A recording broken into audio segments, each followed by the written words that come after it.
ازيكم حبايبي عاملين ايه؟ ان شاء الله تكونوا بخير وعلى خير دايما يا رب. اهلا وسهلا بكم في قناتكم اختيارات ماما زكية. والله العظيم وحشني جدا جدا. حاولت اعمل لايف امبارح او اول امبارح، باين امبارح، وللاسف اللايف معرفش ما بيوصلكوش اشعارات ولا ايه، فما بتخشوش على اللايف عشان اطمن عليكم. وحشني جدا جدا. طبعا اجازة العيد، ولسه بقى طالعين من رمضان وما رجعناش للروتين بتاعنا المعتاد، فهنبتدي نرجع كده بالتدريج. انا هنا كنت نازله وبحكي لكم ان بيم فتح جنبنا فرع كويس جنبنا على طول، يعني مفيش، هتشوفوا مفيش 5 دقايق بيني وبينه. ف وكان عامل عروض كده على بينزل لحمه، اطباق لحمه واطباق فراخ فريش وكفته وكده، كان عامل عليها تخفيضات وعامل عروض، يعني بقاله شويه من العيد كده. شفتها في العيد، ونزلت بنتي امبارح جابت منه وراك كانت ب 125 جنيه الكيلو.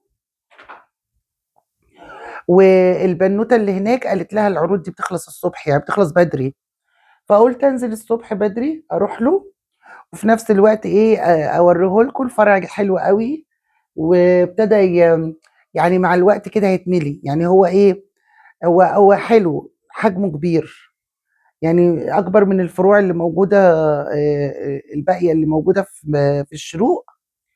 وكل ما هيجيبوا حاجات دي هيحلو اكتر واكتر. يعني كان عنده انواع الدقيق كلها، مثلا كان عنده حاجات حلوه قوي قبل العيد، كان عنده انواع السمنه اللي كنا محتاجينها كده. واخدين بالكم؟ تعالوا شوف انا جبت منه ايه. جبت منه المره دي كمان حاجه حلوه قوي قوي هتعجبكم. طبعا الناس بقى اللي بتسالني انت ساكنه في الدور الكام؟ انا اعتبر ساكنه في الدور الثالث، والسلم بتاع العماره دي اهدى من السلم التاني، بس الحمد لله رب العالمين. بعد ايه يعني، بعد ما الواحد اتكسح في الشقه القديمه. الناس اللي لسه اول مره بيشوفونا وما يعرفوش، انا كنت ساكنه في السادس، وكان السلم بتاع الاسكان الاجتماعي ده واقف كده، كان صعب بصراحه. فالواحد الحمد لله بعد ما اتكسحنا، عايزه اقول لكم عندي كميه مشاكل في ظهري رجعت تاني، وفي رجليا صعبه جدا والله. وان شاء الله احاول بقى اكشف واظبط الدنيا بامر الله. والله العظيم مع اني بنزل يا بنات يوميا، ودايما بنصحكم بالنزول والمشي، وانتوا بتشوفوا بعينيكم، يعني انا مش كسليه او من النوع اللي بيحب يقعد كتير، ومع ذلك يعني الموضوع يعني انا كنت ماشيه هنا الم شديد قوي قوي في ظهري وانا ماشيه. فان شاء الله اكشف اما مخ واعصاب، يا اما اكشف بقى حاجه بقى خاصه بالعظام او حاجه زي كده، وابتدي اهتم بقى بالموضوع ده، عشان الواحد كده بقى صعب يعني. وطبعا ما بعملش فيديوهات طبعا علشان خاطر انتوا شايفين، لو ما كانش في حاجه مفيده الواحد ينزل بيها ما بنزلش يعني. والناس اللي بتحب تشوفني باستمرار تقدر تشوفني على صفحتي على الفيسبوك، دي بنزل بيها بقى كل يوم، يعني يوميا لازم، عشان الفيسبوك ما بيصبرش زي اليوتيوب يعني، فلازم انزل على الصفحه يوميا. فالناس اللي حابه تتابع اخباري اول باول، ده على الفيسبوك ان شاء الله. آه، آه، هيلاقوا صفحتي على الفيسبوك يقدروا يتابعوني، بنزل فيها اخباري اول باول، وبنزل بيها وساعات بنزل فيديوهات هناك ما بتنزلش هنا. يعني في كذا فيديو انا عاملاهم على الفيس ما نزلوش على اليوتيوب، عشان كان يعني قليلين في الدقايق. اليوتيوب انتوا عارفين بيحب لازم يعدي ال 15 دقيقة على الأقل يعني. هنا أنا وصلت، ده مول الجوهري، شفتوا مفيش، أنا حتى ما قطعتش يعني الكاميرا. بدخل من مول الجوهري وبعدي المول اللي بعد الجوهري على طول أهو. طلعت فوق، هو المول اللي بعد الجوهري. المول ده لسه مبني جديد، مبني قدام المدرسة بتاعت ثانوي، كانوا بناتي في المدرسة دي. و و مول جديد خالص اسمه سيتي مول، وهو واخد الدور الاولاني، حلو قوي وكبير. و... وانا حتى قعدت اقول لهم هاتوا بقى كل حاجه بقى، املوه بقى املوه يعني. عاملين تخفيضات حلوة، أسعاره حلوة قوي قوي قوي، عجبتني. في الرز وفي المكرونة وفي الزيت، وفي حاجات كتير قوي، وكمان اللحمة والفراخ اللي هو بيجيبها دي يعني، بس يكتروا بقى شوية، لأنه ناس كتير داخلة معاهم على الجروب، واضح إن هم الحاجة إيه بتخلص أول بأول، عشان كده حلو جنب البيت، مفيش مواصلات، مفيش بتاع. الواحد دلوقتي بقى يشيل هم المواصلات جدا، كلكم كده يعني، كلنا بهذا الشكل، خصوصا بعد الغلا بتاع البنزين والكلام ده. اهو زي ما انتم شايفين كده الاسعار مبينه قدامكم. كبروا الشاشه يا بنات وتشوفوا الاسعار يعني. او انا ممكن اقول لكم الاسعار، البس نظاره واقول لكم الاسعار. يعني الرز لقيته مثلا كان ب 39. الرز اللي تحت دوت الفاخر، الضحى كان ب 28. المكرونه النوع دوت ب 24 اللي هي ايطاليانو. في نوع تاني ب 19 جنيه، هوريها لكم دلوقتي. عنده كل الانواع زي ما انتم شايفين، ونوع ب 13 جنيه اهو اللي عدى. وعنده اللي هي اللازانيا، دي ب 21 جنيه بدل 24 جنيه. دي ب 13 جنيه بدل 14 جنيه. ده العروض اللحمه والفراخ زي ما بقول لكم، التلاجة دي ده بيخلص على طول. اهو نزل عليها تخفيضات. اللحوم كلها ب154 بدل 200 وحاجة، اهو قدامكم يعني باينة. كاتب تخفيضات تخفيضات، ده كل ده كان عليه تخفيضات. دي 200 مثلا 29 بدل 269. الوراك كانت ب125 جنيه. الفريش الجميلة دي انا جبتها وعجبتني قوي، عملتها 4 وراك.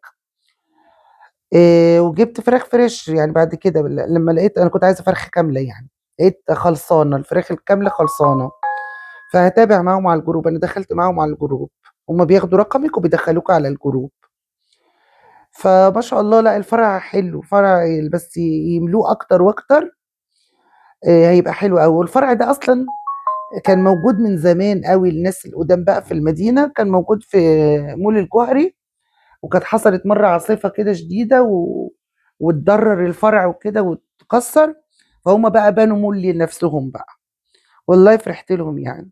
هتلاقوا بقى الجزء زي بيم بالظبط بتاع تركيا، نفس التقسيم ونفس كل حاجة. هتلاقوا بقى المنتجات التركي بقى في الحاجات دي اللي هي ال- الادوات المنزلية اللي عليها تخفيضات. هتلاقوا بقى حاجات حلوة قوي، لقط. انا جبت بقى كيس التخزين ده ب 80 جنيه، هفتحه لكم واوريه لكم اما اروح البيت. مقاسه حلو جدا عشان الناس اللي عايزه تخزن بطاطين وبتاع. وخامته روعه روعه روعه من هنا لبكره، عجبتني جدا. هنزل ان شاء الله اجيب منه، كنتش عامله حسابي. يا رب بس الاقيه يكونوا جابوا منه تاني، او ما يكونش خلص حتى. اخد من المقاس اللي هو ب 80 جنيه ده، اللي انا خدت منه ده، اخد منه مثلا 2 تاني. يبقى كده خزنت حاجتي بشياكه وبطريقه حلوه قوي. لان انا لما عزلت اكتشفت ان الاكياس دي والحاجات دي مهمة جدا جدا يا بنات. والدول طقم 4 قطع ب100. والتانية المقاس الكبير ب80. بسوستة بتقفل المقاس اللي هو الرقم 4 ده ب80. أحلى حاجة جبتها منه بصراحة من عنده. إن شاء الله هجيب تاني 2 تاني، بأمر الله هجيب 2 تاني عشان أخزن الشتوي وأخزن البطاطين. لو قدرت أجيب 3 مثلا يبقى حلو، عشان احط هدوم البنات في بوكس، واحط البطاطين في بوكس، احط هدومي في بوكس كده يعني. اوزع الدنيا تبقى شكلها شيك وحلوه ومعروفه، بدل ايه الاكياس التانية. واخدين بالكم؟ فعجبني جدا. في برضو دي عجبتني، اللي هو متعدد دوت برضو كان ب80. سعره حلو جدا. انا شفت البوكس دوت في اماكن تانية اغلى من كده. هتلاقوا بقى اطقم كاسات واطقم كوبايات. زي ما انتم شايفين كده اسعارها حلوه قوي. وكان عندهم اجهزه كبه وخلاط. وكنت وركي هوريكم العلم دلوقتي على البتاع دوت، على الكرتونه. فبتلاقوا كده عنده منتجات بتنزل له كده، منتجات تركي. حلوة، واخدين بالكم ده مش سعر دي، هما ملخبطين الأسعار. حتى أنا قلت للبنوتة قالت لي بنظبط يعني يعني المحطوط ده مش السعر اللي محطوطة دي ولا ده، هما حاطين بس كده. حتى أنا حتى اتلخبطت، قامت قالت لي لا دي مش الأسعار بتاعت دي، واخدين بالكم؟ عشان كده مش عارفة أقول لكم الأسعار غير اللي أنا متأكدة منها. بصوا الكبة، والكبة دي المتأكدة منها ب689، اللي هي كبة إنزو دي. وطقم الحلل ده ب1799، طقم الحلل ده الجرانيت. وهنا عندهم خلاطات مونوليكس، بس قال لي خلاطات دي راجعة الشركة. كنت بسأله على سعرها قال لي راجعة الشركة، اللي هو الخلاط المونوليكس ده. فهو عايز نبقى معاه على الجروب متابعة. ودي برضو حالة الضغط دي عجبتني قوي، عشان دخلت العيد الكبير بقى 3249 12 لتر. الحلة دي عجبتني قوي وسعرها حلو قوي. وده فرن تركي ب 1800، هو حتى بوريكم الكرتونة فيها حاجات برضو. بس الحلة تحفة، حلة الضغط يا رب اقدر اجيبها. نفسي في حلة ضغط اصلا من زمان، اقدر اجيبها قبل العيد الكبير بامرك يا رب ان شاء الله. هتبقى حلوة قوي. حلة الضغط ام 3000 دي هتبقى ممتازة، قول 3000 ونص مثلا. ده مبرد ب 5999، مبرد مية. وده خلاط ب 1099 لتر. تمام. تركي برضو، منتج تركي. ودي كبة طعام ب 1099. واللي جنبها ده سكاني، دي سكاني ب 699 السكاني دي. وميانتا تلاقوا مونوليكس ب 1000، ده هاند بلندر ب 1299. فهتلاقوا شوية منتجات حلوة بصراحة، شوية منتجات تركي كده على جنب لذاذ قوي. تمام. اللبن بقى،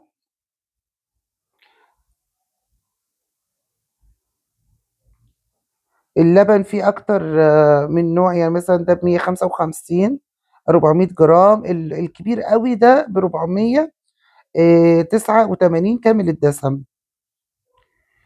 قفلت الاشعارات عشان ما يعملش يفضل يزعجنا ويعمل صوت. تلاجة بقى بتاعت المجمدات حلوة برضو. بالنسبة يعني ان احنا ما فيش جنبنا تلاجة مجمدات، فهتلاقوا عنده بقى كبدة وسجق ولحمة مفرومة ولحمة برضو وفراخ أصلي مجمدة. والجبن كلها بأنواعها برضو كان سعرها كويس، عليها تخفيضات. فده اللي عجبني بقى، بس يملوه أكتر بصراحة. لو ملوه أكتر ده يبقى حلو قوي قوي قوي، وهيخدم الجزء بتاعنا اللي الناحية بتاعتنا ناحية الجوهري والناحية دي كويس قوي. طبعا تلاجة الجبن بتاعت بيم معروفة، عنده جبن حلوة قوي، بالذات الجبن القريش بتعجبني قوي عنده ب 109 ممتازة. اللي هو العلبة الكيلو دي. والزبادي طبعا برضو الكبيرة معروفة عنده. العلبة اللي فوق دي جميلة، العلبة اللي هي اللي فوق هجيلها دلوقتي 105 مش 109. اهي اللي هي فوق الكرتونة دي، فوق الكرتون. فدي جبنة قريش، يعني لو انتوا من عشاق الجبنة القريش زي هتعجبكم قوي قوي قوي. الجبن عموما عنده حلو قوي، يعني جايب شوية جبن حلوين. بس ما عندهمش التلاجة اللي هي تقطيع فريش، هي بس التلاجة كده مجمدة. يعني اتمنى انهم يملوا اكتر. الزيت عنده كذا نوع من الزيت، 89 وعنده ب 73 اللي هو الكريستال ده.